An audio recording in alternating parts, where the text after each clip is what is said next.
น่ะไปหาเราเว้าน่ะตอนเช้ามานี้น่ะไปอืหาแล้วเพิ่นอยากมให้หาเงินน่ะมาซื้อหมูอ้าวแล้วก็หาเงินน่ะมาใส่ขันขอ3,000,000หมูประมาณตัวละพัน2 1,300นี่นะ1,400 1,500นี่ล่ะรายเฉลี่ยเป็นรวมทั้งเพิ่นน่ะ4,000,000ทั้งเหอืล้าทั้งเบียร์มแล้วเป็น5,000,000นะรวมเบิ่งน่ะ อ้าวบัดคือเพิ่นเว้าคือว่าบ่ให้แต่งบ่ให้ขอซะแม่นอยู่เพิ่นเว้าแต่ว่าเพิ่นมาเว้าใหม่มื้อเช้านี้นะเพราะว่าอยากให้บ้านเมืองเพิ่นรับรู้แล้วก็ให้ผีปู่ย่าตายายรับรู้ฮีตของประเพณีอืมขอพุ่นแล้วอยู่พุ่นแล้วได้บ่บัดนี้แม่นพ่อเจ้าน่ะรับปากเขาว่าสิหาเงินนะเดี๋ยวนี้นะทางพ่อตาเพิ่นก็อย่าร้ายแล้วสิให้อยู่พุ่นบัดนี้เพิ่นเปลี่ยนใจ อย่าลืมกดติดตามเพื่อเป็นกำลังใจให้ผมด้วยนะครับทุกคนขอบคุณมากๆคพี่น้รับ องโดยทักทายสบายดีเด้อทักทายสบายดีพี่น้อง FC เบิดสู่คู่สู่คนพี่น้องไอ้เบิดสู่หม่องสู่บอนมื้อนี้ก็ได้พี่น้องเอ้ยเนาะก็คืออันน้องเต้พี่น้องเอ้ยเพิ่นมีเรื่องใดโทรมาหาบ่าวบอสพี่น้องเอ้ยอยากเว้าเรื่องพ่อกับแม่ใหม่เพิ่นนี่แหละเอื้อยมดนี่แหละเว้าง่ายๆแจ้งๆนะเนาะจบพี่น้องเอ้ย ในเมื่อเรื่องเป็นมาถึงขนาดนี้แล้วเนาะตั้งแต่เพิ่นก็ยังสิว่าแนวใดในเมื่อทางพ่อจ้อยกับแม่มดนี่เพิ่นรับเปลี่ยนแปลงทุกอย่างแล้วก็พ่อตาเพิ่นก็ว่าให้อยู่พ้นหาเงินมาเฮ็ดที่เฮ็ดของนะในเมื่อเรื่องมันเป็นอย่างนี้ทางหมู่บอสก็สิเล่าให้น้องแต่ฟังอยู่เป็นน้องแต่โทรเข้ามาเนาะแล้วเฮาสิโทรกลับบาดนี้พี่น้องเอ้ยว่าเพิ่นมีเรื่องใดหันนั้น ได้ยินแต่เพิ่นว่าอยากเว้าเรื่องอันพ่อกับแม่ไม่นี่แหละเฮาเขียนน่ะเนาะแต่ว่ามันบ่สะดวกคือโทรแหละเอ้าจังบ่เสียเวลาพี่น้องเอ้ยไปเบิ่งนํกันเลยว่าน้องแต่เพิ่นสิว่าแนวใดไปเดี๋ยวโทรศัพท์เครื่องนี้แหละเพราะว่าโทรศัพท์มันมีเครื่องเดียวพี่น้องเอ้ยโอเคเนาะโอเคสบายดีน้องแต่ สบายดี เป็นจั่งใดมีหยังเนาะคือว่าเห็นโทรมาบ่เมื่อวานนี่ว่าสิเบิ่งข่าวพอดีเน็ตเบิดเพราะว่ายืมศูนย์เด้ เอ่อ ว่าเป็นจั่งใดอยากโทรถามเบิ่งเว้าดังๆแหน่จักหน่อยเด้อมันสิบ่ได้ยินเสียงเจ้ามักเว้าค่อยนะเป็เป็นจั่งนแนวใดใดเมื่อวานนี่โอ้ยพ่อเจ้าน่ะอันนั้น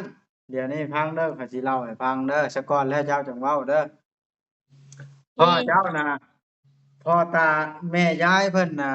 ไปหาเราเว้าน่ะตอนเช้ามานี้น่ะไปอืหาแล้วเพิ่นอยากมให้หาเงินน่ะมาซื้อหมูอ้าว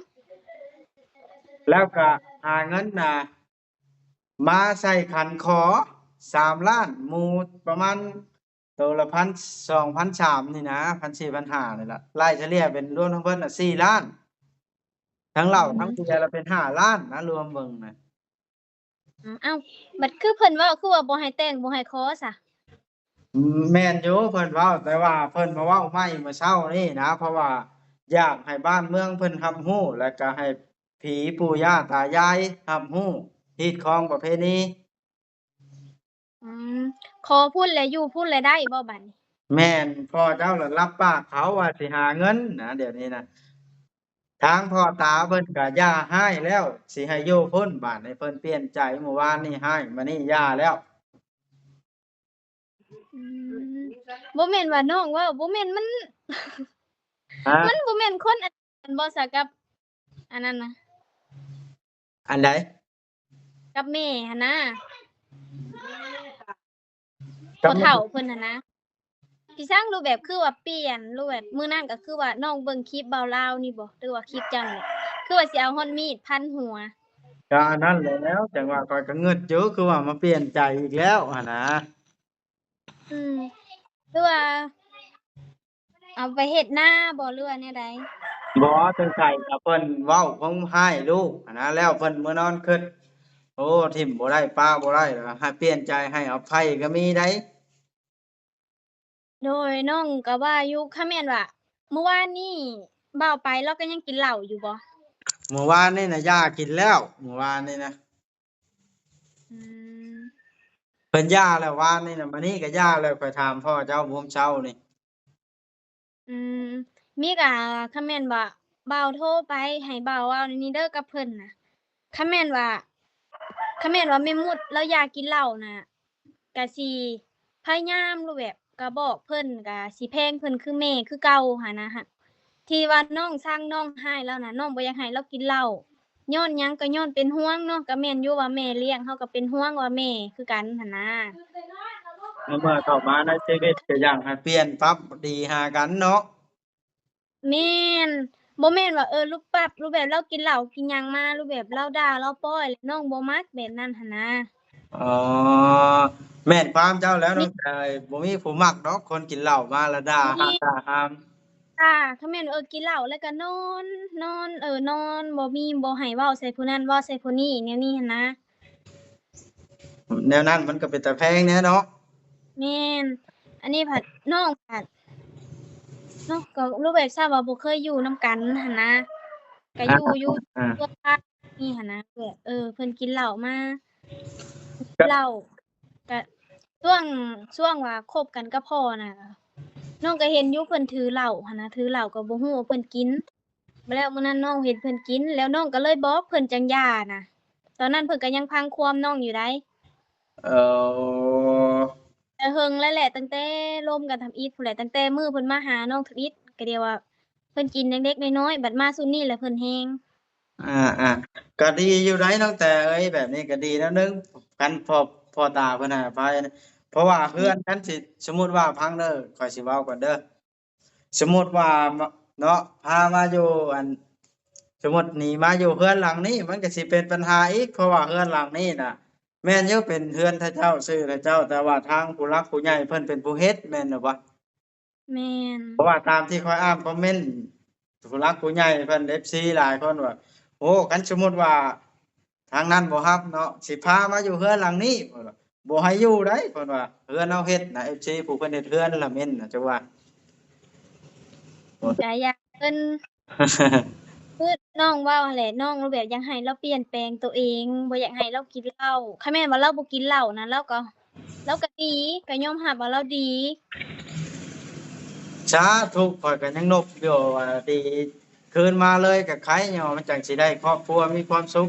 เจ้าก็สิบ่อีตนพ่อปานใดคันสมมุติได้เมียดีคืนมาเพราะว่าพ่อก็สิบ่ได้อยู่ผู้เดียวหนึ่งมาเนาะตะกี้น้องน่ะวางใจกับเราแล้วได้น้องจนบอกแล้วแม่เอ้ยเจ้าก็เบิ่งพ่อเฮานี่เด้อพ่อเฮาเราบ่มีไผถ้าว่าบ่มีลูกก็ซั้นว่าบ่มีลูกก็แตกแยกทางไผทางมันเราก็บอกแล้วแนวนี้โดยบัดอ่าแล้วคักกินเหล้ามานี่บัดนี้เราเป็นคนละคนเลยหั้นนะแต่ข้าวมาได้เงิน FC หลายนี่เนาะแม่นคนละที่ก็แม่นว่าเราบ่ได้นึ่งข้าวนึ่งน้ำหั้นนะก็แม่นหักอยู่นั่นก็ก็ปรับหากันเอาแม่นน้องแต่ก็บ่ได้หนึ่งคือกันบ่คุมื้อนี่ บ่ขาอันมีนั้นบ่ขาเจ็บขาบ่เมื่อคืนนี้น้องก็ไปเยืองขี้แอดโอ้เฮ็ดแฮงแท้เออเยืองดี อืม อ้าวน้องถามความคิดน้องแต่ได้เมื่อพ่อตัดสินใจแบบนี้ยังสิคิดจะโทรให้พ่ออยู่บ่หรือว่าจังไดก็บ่เพราะว่ารูปแบบคือได้ยินบ่บอสเว้าว่าทางพ่อเฒ่าเพิ่นก็รับเอาเป็นลูกเขยแล้วอะนะมีก็ให้แต่งให้ขอน้องก็ดีใจฮักน้องอุกใจน้องที่คำว่าอยากให้เลิกอยากให้เลิกนะพ่อเฒ่าแม่เฒ่าก็บอกว่าเอามันไปโลดเอามันอยู่ไสก็อยู่หั้นนะทางพ่อเราผัดบ่มีดินบ่มีหยังหั้นนะโอ้มันแม่นความเจ้าอยู่ตัวนี้ซั่นเนาะเพราะว่ามาอยู่พุ่นก็เฮือนก็เป็นเฮือนผู้ใหญ่เพิ่นเฮือนเจ้าก็ได้เนาะแม่นอ่าดีแล้วน้องแต่มีเหตุผลเรื่องนี้ยกนิ้วให้เลย น้องอุกใจเลยโอ้น้องอุกว่าแบบคันแม่นว่าผู้เฒ่าแม่เฒ่าบ่ให้อยู่เรือนอยู่ศาลแล้วสิไปอยู่ไสเด้กับเมียเราว่าพื้นห้องพักห้องเช่าก็ค่าอยู่ค่ากินอีกบัดนี้ค่าน้ำค่าไฟ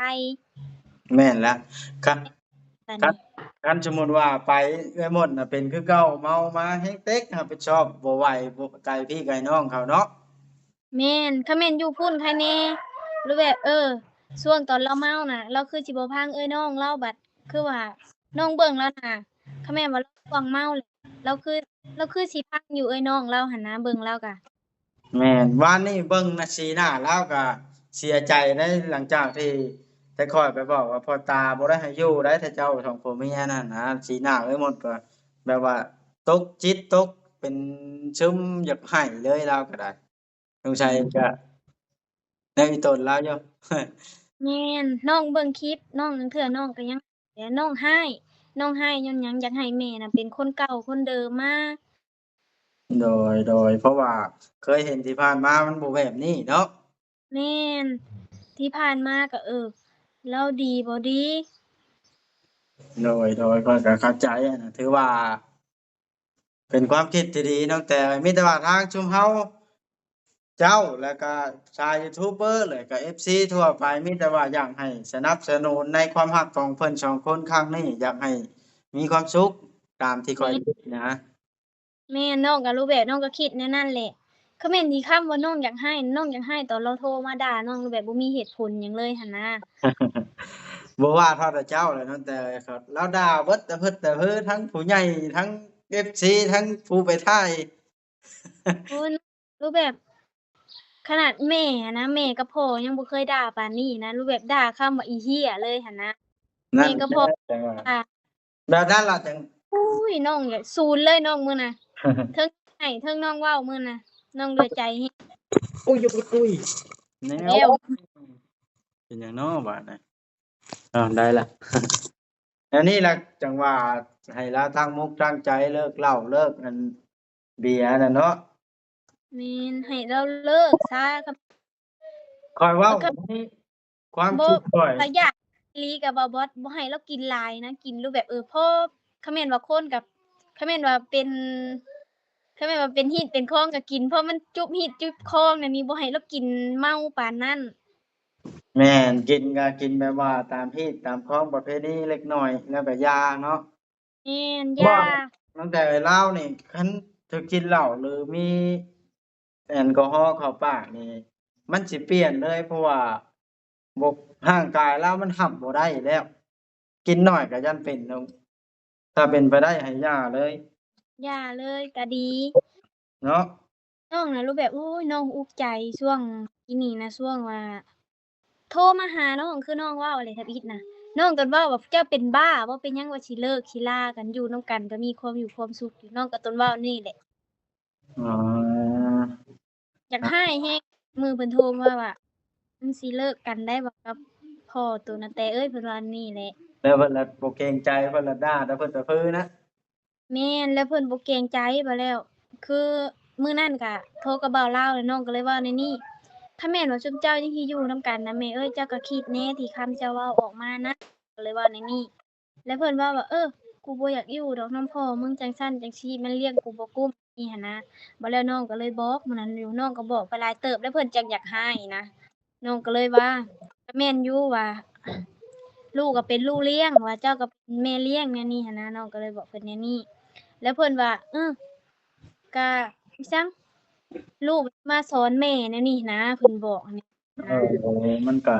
เพิ่นเลยศูนย์เพิ่นเพิ่นเมาพอดีเด้แม่นเนาะแล้วน้องก็ว่าแนวนี้ลูกน่ะบ่ได้สอนแม่เอ้ยลูกอยากให้แม่น่ะเป็นคนดีเป็นคนเก่าน่ะกลับคืนมาซะลูกน้องว่าแนวนี้แล้วเพิ่นก็เลยกึ้นเลยบาดนี้ด่ามีแต่ว่าแต่เฮาน่ะเอาใจช่วยยินดีนำตั้งแต่บ้านนี้แม่นข้อยสิยินดี ย้าไปบอกเรื่องเมียเราว่าเมียเจ้าบ่ดีเป็นคนนั้นๆนั่นนี่ข้อยย้าเว้าแล้วได้บาดนี้เพราะว่าให้เราตัดสินใจของเราให้เราอยู่โลดลองเบิ่งเราก็ยังเนาะ แม่นทบิดน้องอุกใจน่ะโตว่าคำว่าผู้เฒ่าเพิ่นบ่ให้อยู่หันนะข้อยก็อุกตัวนั้นล่ะพ่อเฒ่าเพิ่นน่ะบ่ให้อยู่แนวใดก็บ่ให้อยู่เมื่อวานนี้เด้แล้วพังแม่เราเว้ามื้อเช้านี้ว่าใครแหน่ว่าเพิ่นไปหาแต่เช้านะเพิ่นลาวเว้านะผู้เฒ่าบอกให้ไปหาบ่หรือว่าผู้เฒ่าเพราะมาหาเองว่าพ่อเฒ่านั่นบอกแม่เฒ่าไปหาแต่เช้าอืมหักเบิ่งรูปแบบ เบิ่งแม่เฒ่าอะเลาก็คือเป็นคนบ่อยากปากเนาะบ่คือผู้เฒ่าอ่าเพิ่นก็ไปเว้าว่าให้อยู่ขอเพียงแต่ได้หมูมาจำผีจำพี่จำคองนะให้บ้านเมืองรับรู้แล้วก็ผีปู่ย่าตายายที่ล่วงลับไปแต่ดึกดำบรรพ์ที่คองหั่นล่ะว่าง่ายๆซะอืมเนาะล่ะเพิ่นเลิกอิหยังก็ดีคือกันหรือแบบให้เพิ่นหาเงินช่วยกันบ่แม่นว่าผู้เดียวก็บ่อีก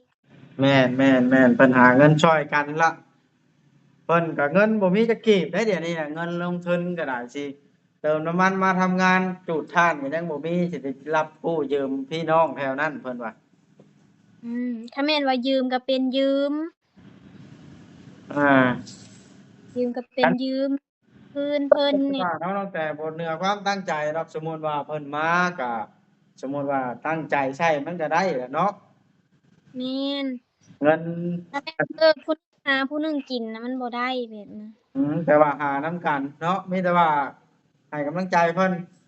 พอแล้วครับนั้นล่ะเว้าเรื่องของเพิ่นข้อยสิถามเรื่องของเจ้าเด้อบัดน่ะเด้อ มา เป็นจั่งใด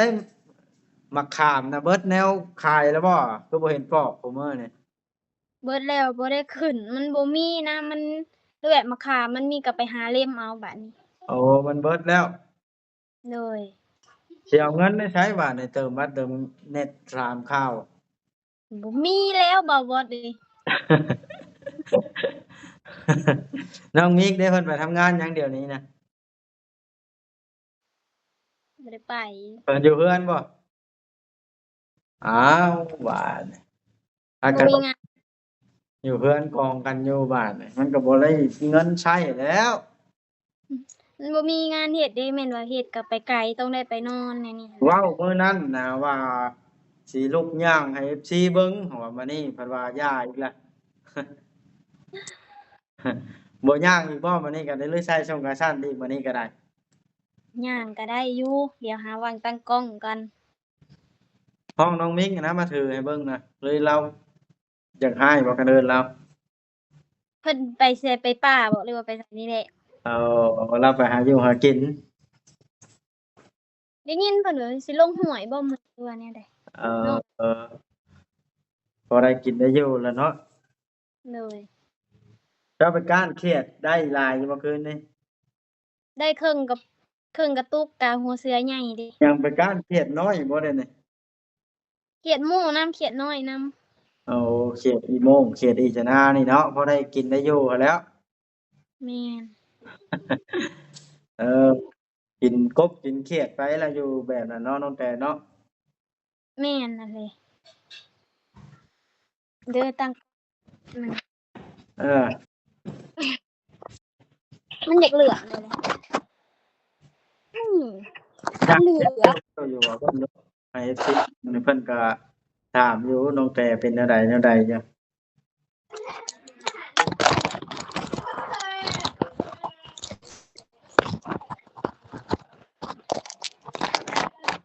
บ่บอดกินข้าวเลยบ่กินแล้วบัดนี้กับแจ่วเครียดคือกันแล้วข้อยก็ได้ไปย่างบ่ลือซื้อบ่ได้ซื้อแล้วเมียข้อยนี่แหล้วไปขุด ว้าให้เมียไปพูดเที่ยพอได้กิน ตั้งกล้องวางไมค์ก่อนอันนี้ซะย่างหั่นแล้วเด้ซะก็ย่างไปแบบนี้เด้บ่ได้ใช้เงินเท่าบ่บ่มันบ่มีขาตั้งกล้องมันยากเนาะบ่บอดเนาะเด้อเด้หักเบื้องนี้เลยอะน้องเจ้าลลงองย่างหัดไปกองเยี่ยมเด้อย่างไปทางหลังนะหันหลังใช่ย่างไปเออย่างมาบัดนี้โอ้ย่างเด็กอยู่ซะเนาะแม่นมันยังปวดอยู่เด้โอ้มีแต่ว่าบ่ให้ยกของหนักหั้นแหล้วน้องแต่เอ้ยแม่นเจ้าอย่าหักยากออกครัวเด้อหึอย่าออกครัวได้ให้ผัวบ่เนาะมีกับผัวเลยสิออกน้องเว้าขออนุญาตนำผัวเฮ็ดหยังกลางคืนก็ค่อยๆแหน่สิดอกหยอกเด้อน้องแต่เด้อโอเคจ้ะน้องแต่บัดนี้อ้ายก็สิไปเวียกก่อนบัดนี้มีแต่ว่า ดีเช้าไว้ๆเจ็บขากับเรื่องพ่อเรื่องแม่ก็ยินดีน้ำเพิ่นบาดนี้มีแต่ว่าบ่คัดขวางเพิ่นสิเว้าเรื่องดองได้บัดนี้ฮะเว้าเรื่องดองได้บัดนี้ดองใช้ดองป้าหั้นแหล้วเออดองป้าเจ้านี่แม่นวันที่12แรม9ค่ำบ่ประมาณนี้แหละเพิ่นว่าวันที่12แฮมเข้าค่ำเดือนใดอะน่ะเดือน4มันเดือนตกเป็นที่วันที่เดือน5ลาวนี่เดือนนี้วันที่15โอ้ยังอีกเป็นเดือนปลายถ้าแม่นว่าไล่อันนั้นก็สิจักหรือว่าเพิ่นสิเปลี่ยนใจใหม่บ่เพิ่นหามื้อหาวันแหละแล้วบางคนเว้าอะย้านฝนตกหั้นนะเออบ่บอสบ่มาบ่ โอ้ยเดี๋ยวล้มกันเบิ่งกับทีมงานหมู่ไอ้น้องกัน แม่นหาเบิดเด้อเบาโอลี่เบาจ้อยแถวนะทีมงานเจ้าหั่นแหละอ่าไก่ก็ดอให้จักสิเอาเงินได้เท่าใดตั้งแต่ก็ได้เติมน้ำมันก็ได้ บ่มาก็ได้สิเป็นหยังคันมี FC เติมน้ำมันให้ FC อยากเบิ่งน้องแต่นี่ข้อยสิไปอยู่น้องแต่ ก็ผู้ดีเลยน้องก็สิได้เมือลิ้นบ้านเลย สาธุ FC เติมน้ำมันให้ใครเนาะโดยไปแต่ละมื้อถ้าข้อยไปอันท้ายเอ้ยมดนี่ก็ยังไปอัปเดตเบิ่งพ่อเจ้านี่ถ้าข้อยเก็บกันคนละ50แต่ละคน เดี๋ยวเฮ็ดจั่งใดจะแชร์กันแล้วมันแต่ละคนก็อยากขี่นำกันเด้โดยถ้าเนาะ แม่นว่ามีค่าน้ำมันรถก็บอกซื่อๆจักหน่อยโทรบ่ฮอดบ่าวโดยบ่เป็นหยังน้องแต่เดี๋ยวฮอดมื้อจังว่ากันเนาะโดยเอาข้อยสิจบคลิปแล้วได้ข้อยสิไปหาอาบน้ำช่วยหน้าก่อนบาดนี้ยังบ่ได้ช่วยหน้าเลยตื่นนอนมานี่โดยเอาสิเซาไวๆเจ็บขาก็ได้โดยขอให้เจอแต่สิ่งดีๆเด้อโดยเดี๋ยวอ้าวเป็นไดเรื่องว่าอยากมาอยู่เฮือนอาย่าแล้วบ่ ก็คิดอยู่หัก น้องคิดไปคิดมามันบ่มีอิหยังหั้นนะบ่มีหยังจักอย่างเนาะอีกอย่างก็มาผัวเจ้าแฮ่งบ่เรื่องบ่อยู่หากินแฮ่งติ๊กสิให้กันเนาะโดยสิไปลิ้นเฮือนบ่าวบอสแลไปลิ้นกะเย้ย มาแล้วมากับน้องมิกขี่รถจักรตามหลังกันมาแล้วล่ะข้อยสิจ้างพร้อมกันมานะโอ้ให้ค่าคิน้ำดมัน5,000 มา จัดมา50วันโยกับน้องมิกเด้สิแจ้วเขียดสู่กินพร้อมโอ้ บอกน้องอันน้องบอยเนาะน้องมิกน่ะเห็นชื่อเฟซบุ๊กน้องมิกแล้วว่าน้องมิกเป็นน้องบอยเนาะผัวเจ้าน่ะแม่นเพิ่นลิ้นเครื่องนั่นเพิ่นลิ้นโทรศัพท์น้องลิ้นโทรศัพท์เพิ่นเด้เอาเปลี่ยนลิ้นกันเอาซะนะโอเคซะนะเว้าหลายยืดยาวบ๊ายบาย บ๊ายบาย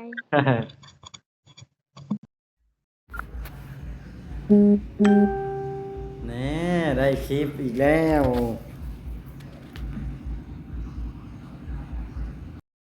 พี่น้อยได้พูดคุยกับ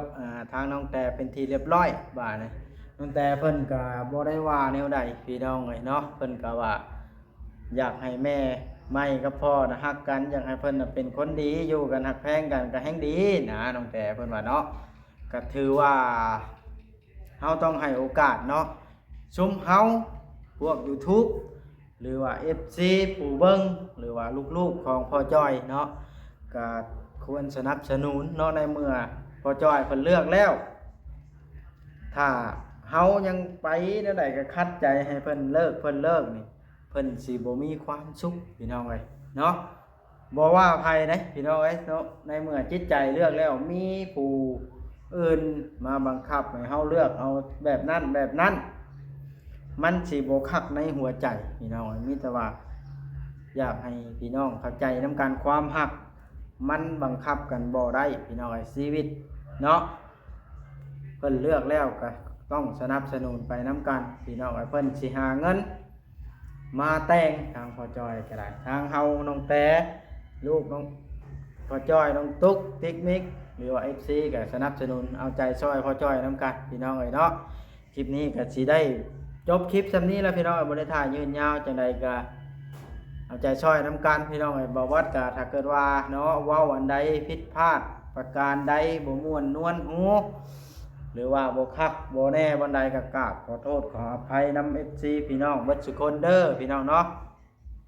คอมเมนต์ติชมกันเข้ามาได้บ่วัดก็อ่านทุกๆคอมเมนต์แต่ว่าบางเทื่อก็ยังบ่ได้ตอบก็มีเพราะว่ามันบ่ค่อยมีเวลาเนาะเวลาว่างตอนแลงบ่วัดจังค่อยอ่านตอบมานอนพักผ่อนแล้วตอบเนาะว่าเวลาเฮาไปมันก็บ่ได้ค่อยตอบขี่รถขับรางเนาะเอาโอเคพี่น้องเอ้ยบาดนี้อยู่ดีมีแฮง FC เบิดสุขุสุคนเด้อเนาะขอให้ทุกท่านสุขกายสบายใจร่ำรวยเบิดสุคนเนาะที่เข้ามาเบิ่งมาชม